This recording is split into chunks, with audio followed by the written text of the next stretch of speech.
Hey everyone, my Dipendu Moni and you're watching Youth Application YouTube channel. আজকে 15 September, কালকে 16 তারিখ, কালকে কিন্তু তোমাদের থার্ড ফেজ অ্যাডমিশনের লাস্ট ডেট। আজকে আমি তোমাদের সাথে একটু স্পট কাউন্সেলিং নিয়ে কথা বলবো, কেন অনেক স্টুডেন্ট কলেজ পায়নি সেই নিয়ে বলবো। তোমরা হয়তো দেখেছো যে সেকেন্ড ফেজেও প্রচুর কিন্তু সিট ভ্যাকেন্ট ছিল।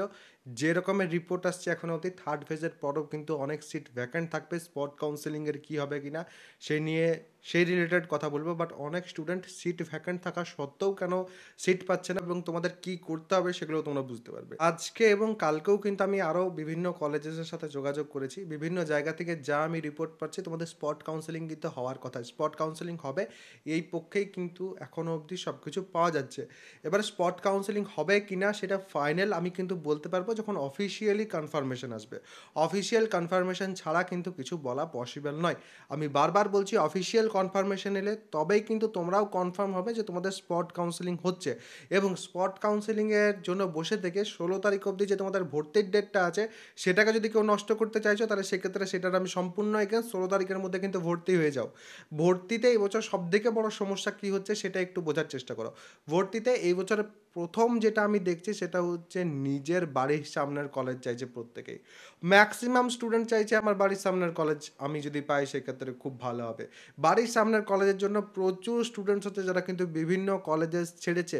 ইভেন থার্ড ফেজও তার ভাবনা তারা ভাবে বিটেকের পর চাকরি করবে, সেই জন্য বিটেকের জন্য যাবে। বিটেকের যদিও পরিসংখ্যানটা যদি আমরা একটু দেখি ডিপ্লোমার পর বিটেকের, সেক্ষেত্রে দিন দিন কিন্তু সেটা বৃদ্ধি পাচ্ছে। সেটা কিন্তু একটা ভালো সংকেত বা সবুজ সংকেত আমরা কিন্তু ধরতে পারি। এবার অনেক স্টুডেন্টস আছে যারা কিন্তু দুবার কিন্তু কলেজ ছাড়লো, কলেজ পাওয়ার পরও দুবার করে কিন্তু কলেজ ছাড়লো। একবার ফার্স্ট ফেজে পাওয়ার পর, একবার থার্ড ফেজে পাওয়ার পর। অনেকে কিন্তু আপগ্রেডেশন করেছিল, আপগ্রেডেশন করার পরেও কিন্তু কলেজে ভর্তি হয়নি। সিটগুলো তো তারা পেয়ে যাচ্ছে, বাট সেই সিটগুলোতে ভর্তি হচ্ছে না। তাহলে সেক্ষেত্রে কী হচ্ছে, আবার কিন্তু সেই সিটটাই ভ্যাকেন্ট সিট হিসেবে নেক্সট ফেজে যাচ্ছে।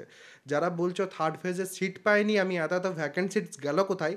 এই ভ্যাকেন্ট সিটসগুলো এই স্টুডেন্টরাই পেয়েছিল যারা সেই সব কলেজে ভর্তি হচ্ছে না। আমি তো প্রথম থেকেই একটা কথাই বলে আসছি, যে কলেজে বা যে ব্রাঞ্চে তুমি ভর্তি হবে না সেই কলেজ বা সেই ব্রাঞ্চটাকে তুমি তোমার চয়েস লিস্টে রেখো না। কারণ এমনও হতে পারে অন্য কোনো একজন স্টুডেন্ট সেই কলেজের সেই ব্রাঞ্চটা চাইছে এবং সেটাকে তুমি পেয়ে পরেও কিন্তু তুমি সেখানে যাচ্ছ না। তো এইরকম কলেজ বা ব্রাঞ্চ তোমার দেওয়ার মানেটাই কী হয়? আবার অনেক স্টুডেন্ট আছে যাদের হয়তো র্যাঙ্ক অনেক খারাপ, অনেক পেছনের দিকে র্যাঙ্ক, কিন্তু সেও চাইছে যে আমি এপিসি রয় পলিটেকনিকের ইলেকট্রিক্যাল পাবো। এটা কি কখনো পসিবল? একজন স্টুডেন্টের 28,000 র্যাঙ্ক ছিল এবং তার কোনো একটা ক্যাটাগরি ছিল এবং সে ভাবছে সে সেই ক্যাটাগরির জন্য হয়তো এপিসি রয় পলিটেকনিকে ইলেকট্রিক্যাল পেয়ে যাবে। আমি তাকে একটু বোঝানোর চেষ্টা করলাম, বাট সে বুঝতে কিন্তু রাজি নয়। তো সেই ক্ষেত্রে আমার মনে হয় না যে কেউ তাদেরকে কিন্তু হেল্প করতে পারবে। বিভিন্ন স্টুডেন্টসদের দেখছি আমি, র্যাঙ্ক মোটামুটি ঠিকঠাক থাকা সত্ত্বেও কলেজ পাচ্ছ না। রিজন একটাই, যে আমার বাড়ির সামনে যে কলেজটা আছে সেটা যে কলেজেই হোক সেই কলেজটাই আমার চাই। এবং সেই কারণে স্পট কাউন্সেলিংয়ের জন্য অনেকে কিন্তু ওয়েট করে বসে আছে। স্পট কাউন্সেলিংয়ের জন্য ওয়েট করছে, বাট স্পট কাউন্সেলিং যদি হয়ও, কেউ কি তোমাকে গ্যারান্টি দিতে পারবে যে ওই কলেজের ওই ব্রাঞ্চটাই তুমি পেয়ে যাবে? কেউ কিন্তু পারবে না। ভ্যাকেন্ট সিটস যেরকম থাকবে সেই অনুযায়ী কিন্তু তোমাদের যেতে হবে। এবার তোমার থেকে বেটার স্টুডেন্ট যদি সেখানে থাকে প্রেজেন্ট, তাহলে সেক্ষেত্রে তারা কিন্তু সেই যে সিট সেটা কিন্তু পেয়ে যাবে। আর যাদের এখনও অবধি কোনো সিটই অ্যালট হয়নি তাদের ক্ষেত্রে স্পট কাউন্সেলিংটাই একটা মাত্র অপশান। স্পট কাউন্সেলিংয়ের নিয়ে কোনো যদি অফিসিয়াল আপডেট আসে সেটা আমার চ্যানেলেই আমি তোমাদের জানিয়ে দেবো, কোনো কিন্তু সমস্যা নেই। এই বিষয়গুলো একটু কিন্তু মাথায় রাখতে হবে এবং এই বিষয়গুলো তোমাদের যদি স্পট কাউন্সেলিং হয় সেই সময়ও কিন্তু একটু মাথায় রাখবে। স্পট কাউন্সেলিংয়ের সময়ও কিন্তু সবসময় আবেগ দিয়ে যে আমার এই কলেজটাই চাই। কারণ দেখো ওই কলেজটাই যদি তোমাকে পেতে হতো বা বাড়ির সামনের কলেজের যদি কনসেপ্টটাই শুধুমাত্র থাকলো, এত হোস্টেলস থাকতো না, এত স্টুডেন্টস মেসে যেয়ে পড়াশোনা করতো না। টপ কলেজ, টপ কলেজই থাকবে। টপ কলেজে পড়ার যে ব্যাপারটা সেটা কিন্তু একটু আলাদা রকমই থাকবে অলওয়েজ। অনেকেই প্রশ্ন করছিলে যে আমি তাহলে কেন সিট পেলাম না? সিট তো অ্যালোটেড হচ্ছে, বাট স্টুডেন্টরা ভর্তি হচ্ছে না বলেই কিন্তু তার পরের ফেজে আরও একবার ভ্যাকেন্সি ক্রিয়েট হচ্ছে।